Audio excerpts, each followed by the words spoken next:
Olá, meus irmãos, saudações a todos em Cristo Jesus. Damos graças a Deus por nos encontrarmos mais uma vez aqui para juntos aprendermos a palavra de Deus. Vocês estão bem? Creio que sim. Acima de tudo, oremos uns pelos outros. Amém? Vamos então ao nosso estudo de hoje. Nesse domingo estudaremos a lição de número 8, confessando e abandonando o pecado. O texto bíblico que dá base a essa lição encontra-se no livro dos Salmos, de número 51, versículos 1 ao 12, e também 1 João, capítulo 1, versículos 8 ao 10. Vamos então ao nosso texto áureo. O que encobre as suas transgressões nunca prosperará, mas o que as confessa e deixa alcança misericórdia. Provérbios, capítulo 28, versículo 13. Verdade prática. Para desfrutar um caminho de restauração e reconciliação com Deus, precisamos confessar o pecado e abandoná-lo de uma vez por todas. E os três objetivos principais que nos guiarão durante o estudo dessa lição são estes: compreender o que significa confissão de pecado, mostrar o perigo do pecado não confessado e, por fim, compreender que a confissão de pecado é um caminho para a cura e a restauração. O que fazer quando o cristão, em sua jornada da fé, cede à tentação, cai espiritualmente, ou seja, peca contra Deus? Qual a importância da confissão de pecados? Quais resultados ela produz? Vamos compreender um pouco mais sobre isso? Então, meus irmãos, vamos agora à nossa introdução, cuja primeira parte diz-nos: o pecado é real e suas consequências são trágicas. Ele não é uma mera fraqueza ligada ao ambiente e aos aspectos hereditários. E nesse mesmo sentido, conforme aí está, nós podemos afirmar que o pecado não é uma covardia moral, conforme afirmava o filósofo Baruch Spinoza, nem uma pesada superculpabilização, de acordo com o historiador Jean Delumeau, nem mesmo um desejo ou uma culpa reprimida pelas normas sociais e religiosas, como afirmou Sigmund Freud, o pai da psicanálise, ou como concebem algumas religiões, sobretudo as orientais, como o budismo, o shintoísmo, de que o pecado é uma ilusão, porque elas creem que o homem nasce puro e bom. Ou ainda, conforme preconiza as religiões afros brasileiras, de que bem e mal são faces de uma mesma moeda. Eles não concebem, não creem em pecado, mas em um estado de desarmonia. Mas o pecado não é uma ilusão, nem mesmo invenção ou criação judaico-cristã. O termo grego para pecado é hamartia, que possui o significado de errar o alvo. Portanto, o pecado é um desvio do fim ou do propósito estabelecido por Deus para a conduta humana. Ele diz respeito ao estado do homem de rebelião, de desobediência a Deus. E nós, meus irmãos, cremos no que a Bíblia Sagrada, a palavra de Deus, ela nos afirma que pecando Adão, o primeiro homem, o cabeça de toda a raça humana, todo o gênero humano pecou nele. Somos formados de substância dos corpos e das almas de nossos pais, e visto como eles são pecadores, fomos concebidos em pecados, conforme Salmo 51, versículo 5. Então, o pecado atingiu toda a humanidade e atingiu totalmente o homem, em seu corpo, alma e espírito. Isso prejudicou a sua vontade, intelecto, consciência, razão e liberdade. E, claro, a única exceção a esta regra foi o caso miraculoso do Filho de Deus, o segundo Adão, o cabeça da nova criação, nascido pelo Espírito Santo no ventre de Maria. Sobre Cristo, em 2 Coríntios capítulo 5, versículo 21, a palavra de Deus nos diz que ele não conheceu o pecado, foi separado dos pecadores. Aos Hebreus capítulo 4, versículo 15, temos a seguinte afirmação, de que em tudo ele foi tentado, mas sem pecado. E a palavra de Deus proclama em 1 João, capítulo 3, versículo 5, que Cristo se manifestou para tirar o pecado, e nele não existe pecado. Por isso que o evangelho, a palavra de Deus, é imperativa em afirmar que em nenhum outro, somente em Cristo, conforme Atos capítulo 4, versículo 12, há salvação. Para esse terrível mal que é o pecado, o remédio é Cristo. Para o pecador desesperado, Jesus Cristo é a sua única solução. E a segunda parte de nossa introdução diz-nos: o pecado é um perigo para a vida do crente, um triste acidente de percurso. E caso ocorra um pecado, a atitude correta do cristão é confissão e abandono, ou seja, a demonstração de um efetivo arrependimento. Nós não podemos nos esquecer que dentro de todo cristão habitam duas naturezas. A primeira é a natureza adâmica, também chamada de velha natureza, corrompida na queda. A segunda natureza é a nova natureza, resultado da regeneração, do novo nascimento. E a velha natureza precisa ser controlada, submetida ao Espírito Santo. O reformador alemão do século XVI, Martinho Lutero, também alguns pensam como ele, que no dia do batismo, essa velha natureza, que ele chamava de miserável homem, iria morrer afogado nas águas do batismo.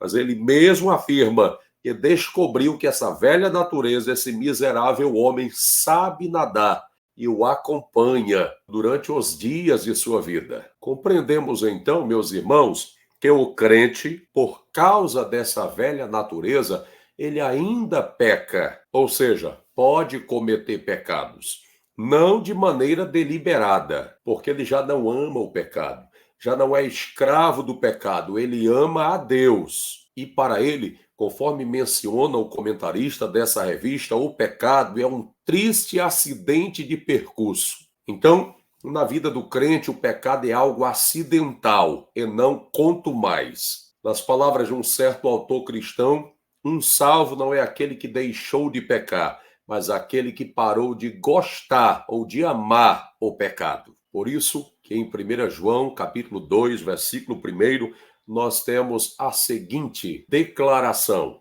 meus filhinhos, não peques, mas se alguém pecar, nós temos um advogado para com o Pai, Jesus Cristo, o justo. Logo, o arrependimento é algo natural para o cristão, porque o arrependimento é uma demonstração de que alguém de fato foi salvo. Por isso, que quando o crente peca, ele confessa e abandona o pecado. E como disse uma vez o pastor norte-americano John MacArthur, somos pecadores, mas somente os arrependidos entrarão no reino de Deus. O primeiro ponto de nossa lição assim diz: a confissão de pecados. Primeira parte, definição. Definição daquela que é a principal palavra em nossa aula de hoje, a palavra-chave, confissão. E o que é confissão?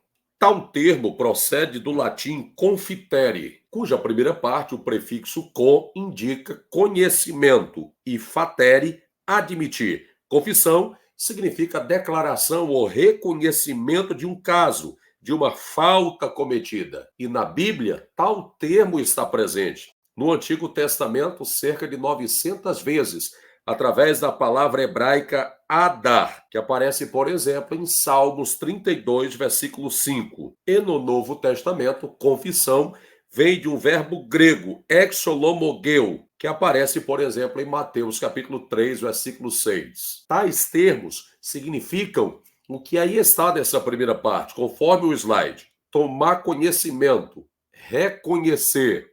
Por isso, podemos dizer que confessar é uma maneira de declarar o que se crê ou sabe. E tal ato, meus irmãos, o da confissão, sempre deve vir acompanhado de contrição interior, quebrantamento de alma, que é mais importante do que atos externos. Agostinho, um teólogo do século IV, afirmava que no momento da confissão devia-se também haver uma profunda agitação física, como bater no peito, mas o mais importante é a posição do nosso coração em um momento como esse diante de Deus? Segunda parte desse primeiro ponto, a confissão bíblica de pecado. A confissão de pecado traz a ideia de reconhecê-lo e fazer a sua confissão, pois o perdão depende desse ato. Devemos entender que a confissão é uma prática bíblica e não surgiu entre o povo de Deus a partir do século XIII, quando é instituído o sacramento da confissão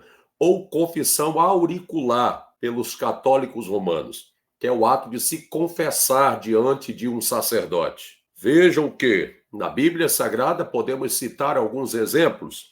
Neemias capítulo 9, versículos 1 ao 3, acontece ali uma confissão coletiva de pecados feita pelo povo de Israel.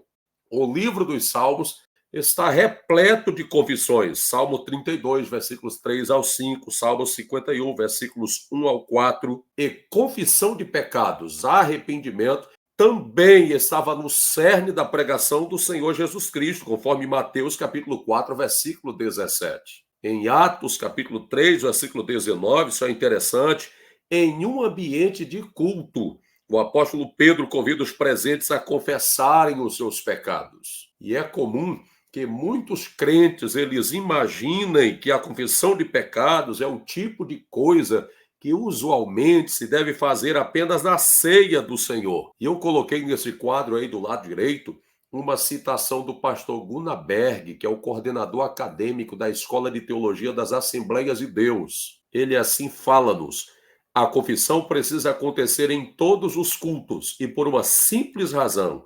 Sempre que a grandiosidade e a dignidade de Deus são exaltadas, isso ocorre no culto, a indignidade e as misérias espirituais do ser humano são ressaltadas, o que, claro, só pode desaguar ou gerar confissão de pecados. Por isso que nós, líderes cristãos, obreiros, pastores, devemos propiciar essa reconciliação no momento do culto também, porque culto é o encontro entre o homem e Deus. E isto deve ser feito através de elementos presentes no culto: hinos, oração e pregação da palavra de Deus. Meus irmãos, quanto mais nós conhecemos a Deus, a sua palavra, mais conscientes ficamos de nossa pecaminosidade. É o que aconteceu com Isaías, no capítulo 6 do seu livro, nos versículos 1 ao 8.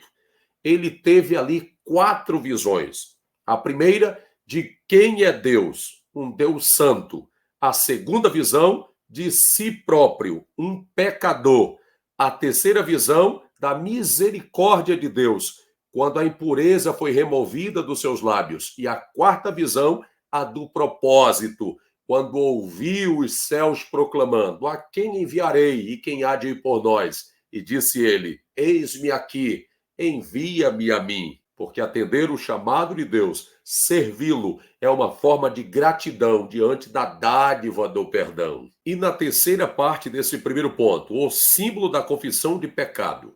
Pelo ato sincero e humilde da confissão de pecado se alcança a misericórdia de Deus. A palavra de Deus, ela garante perdão àqueles que arrependem-se. Isso leva em consideração uma confissão verdadeira, sincera e humilde. Isso resulta para o crente em algumas coisas que podemos aqui mencionar. Primeiro, fortalecimento de seu relacionamento com Cristo. Segundo, verdadeira vida de oração e comunhão com Deus. E terceiro, a sua alma, sua vida interior torna-se leve, em paz, consolada, com uma vida espiritual restaurada. É o que afirma-nos o comentarista pastor Ziel ao final dessa terceira parte. E um grande escritor religioso do século XVII, Antônio Vieira, assim afirmava: o pecado tem muitas portas para entrar e uma só para sair, que é a confissão. Muito bem, dando prosseguimento ao segundo ponto dessa lição, o perigo do pecado não confessado. Primeira parte desse ponto,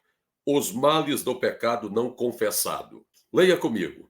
Quem ignora a confissão de pecado, ocultando-o, vive uma vida de aparência e de morte espiritual. Na maioria das vezes, meus irmãos, é comum se ocultar o pecado ou pecado chegar a esse estado de não ser confessado em razão do próprio orgulho humano. Charles Spurgeon, pregador do século XVIII, já dizia assim, que estar em paz com o pecado é dormir a caminho do inferno. Ou seja, é perigoso estar nessa situação. E pecados não confessados trazem imediatas consequências. E nós veremos isso a partir de duas referências bíblicas que são citadas pelo pastor Osiel Gomes, que é o comentarista dessa lição. A primeira, de Provérbios, capítulo 28, versículo 13, que é o nosso textuário, que diz-nos que aquele que encobre as suas transgressões ou pecados jamais prosperará, mas o que confessa e deixa alcança misericórdia. Ora,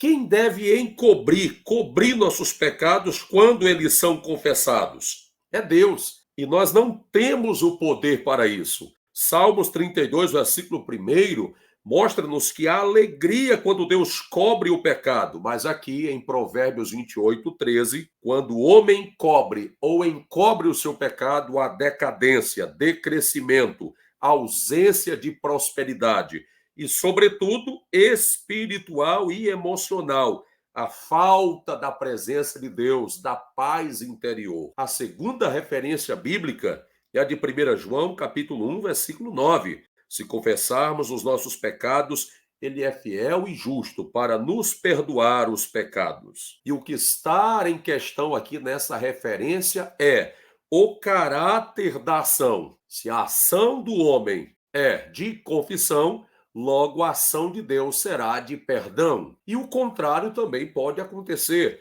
Se a ação do homem é de encobrir, ocultar o seu pecado, não confessá-lo, por conseguinte, a ação divina é não perdoá-lo. Que Deus tenha misericórdia de nós, não é verdade? Ainda no final dessa primeira parte, aí nos diz na revista: semelhante aos que os nossos primeiros pais, Adão e Eva, viveram ao tentar ocultar os seus pecados diante de Deus, bem como o rei Davi, o homem segundo o coração de Deus, que procurou ocultar do Senhor seus pecados. E isto teve um alto custo, com terríveis consequências. A segunda parte desse ponto: as consequências do pecado de Adão e Eva. Esses efeitos ou consequências do pecado de Adão e Eva, da queda no Éden, não se limitaram apenas a eles, a esse primeiro casal, mas perpassaram a todo o gênero humano. Entre esses efeitos e resultados, podemos citar, conforme está aí no slide: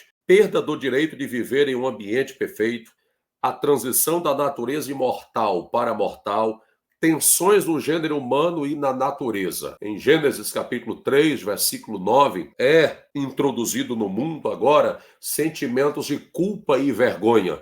Por isso que o homem está escondido e Deus brada no jardim do Éden: aonde tu estás, Adão? Não é que Deus não soubesse onde eles estavam, em qual moita, podemos assim dizer, Adão estava escondido. Mas o sentido é: Adão, fazes ideia de onde chegastes, do estado espiritual em que se encontras agora? Então, isso trouxe amargosas consequências para a humanidade. Entre as principais, morte física, morte espiritual e a separação eterna de Deus, e uma série de desconfortos oriundos da desobediência. Por exemplo, Gênesis capítulo 3, versículo 17. Deus disse: a terra tornou-se maldita ao surgimento do reino vegetal de espinhos e abrolhos. Passa então a haver a manifestação no reino animal da ferocidade. A partir disso, a mulher teria um parto doloroso. O trabalho do homem se tornou penoso, mais exigente e etc. E finalizando esse ponto da terceira parte, as consequências do pecado de Davi: enfermidades morais e aflição, a espada na sua casa e perda do vigor espiritual. O pecado, ele é ilusório, promete alegria, prazer, mas sempre vem acompanhado de profunda tristeza e aflição e duras consequências, mesmo quando ele é confessado e perdoado por Deus. É o caso de Davi. Mesmo Deus o perdoando de seu adultério e homicídio, Mas ainda assim, ele sofre a lei da semeadura, que é o princípio da retribuição em conformidade com os atos do homem. E Paulo trata disso lá em Gálatas, capítulo 6, versículos 7 a 8. Não vos engane, tudo que o homem semear, ele vai colher.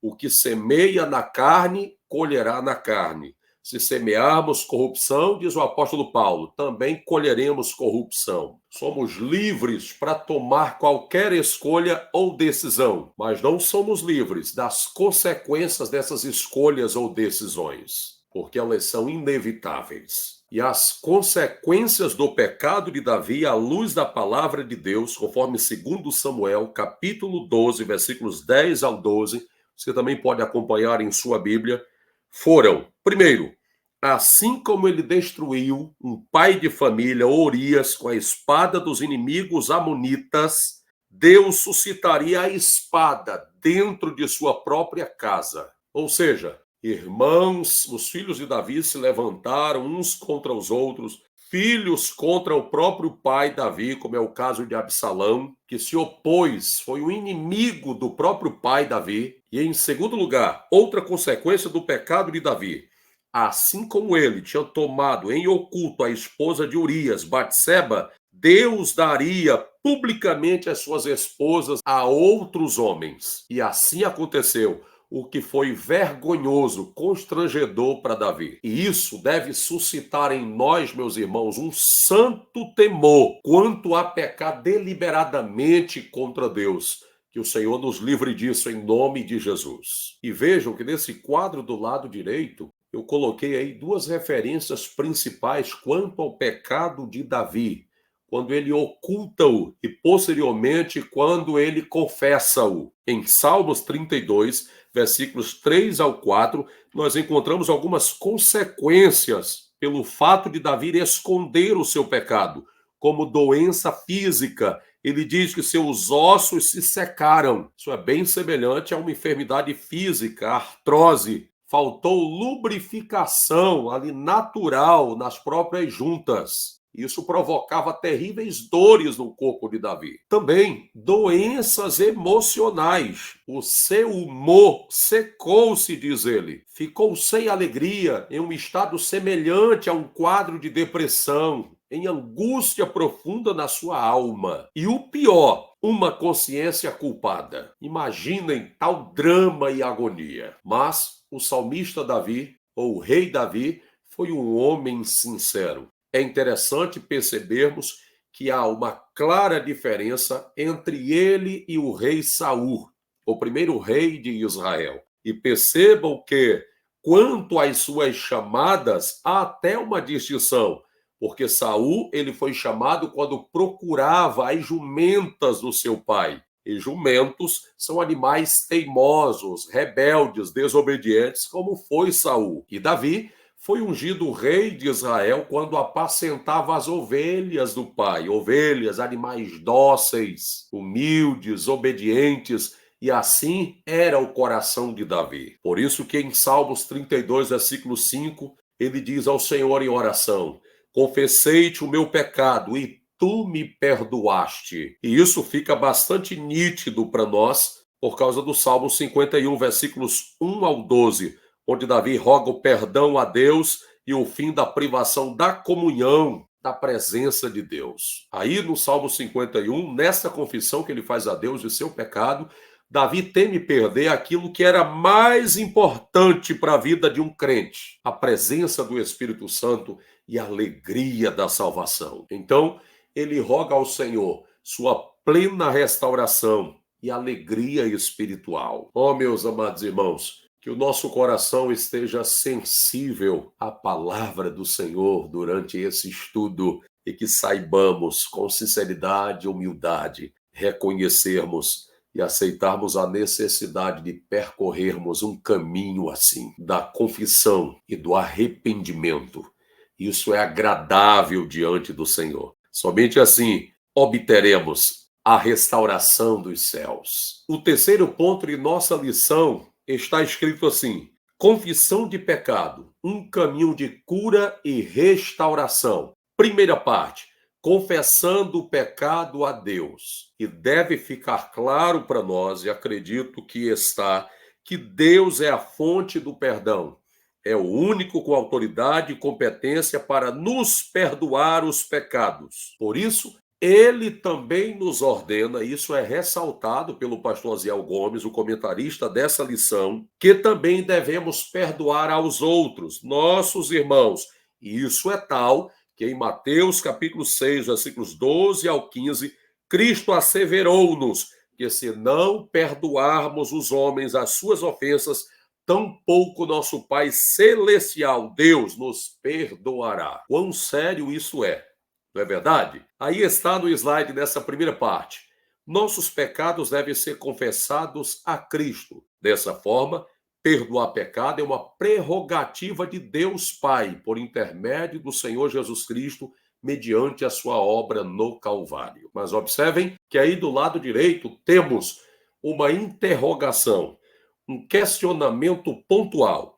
Devemos confessar o nosso pecado a um sacerdote, ao pastor ou a Deus? Porque eu até já citei de maneira sintética que há um costume na Igreja Católica Romana que é a confissão de pecados quando uma pessoa procura um sacerdote, um ministro religioso para assim fazer. E esse foi um dos pontos criticados pela Reforma Protestante no século XVI, sobretudo por Martinho Lutero, porque para os verdadeiros cristãos, todos os crentes têm livre acesso a Deus sem a necessidade de intermediações. Mas nesse contexto, alguns inserem o versículo de Tiago, capítulo 5, versículo 16, que diz: confessem os seus pecados uns aos outros.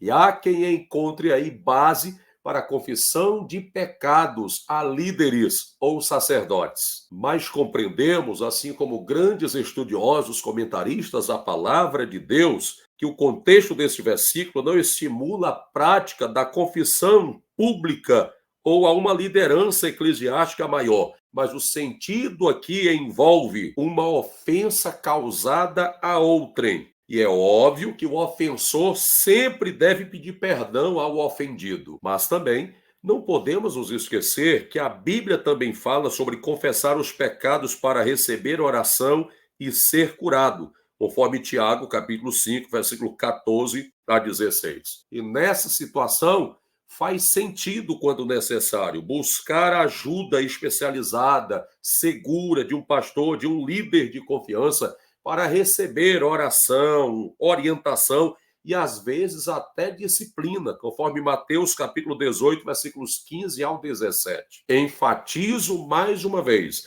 a prerrogativa de concessão de perdão é de Deus.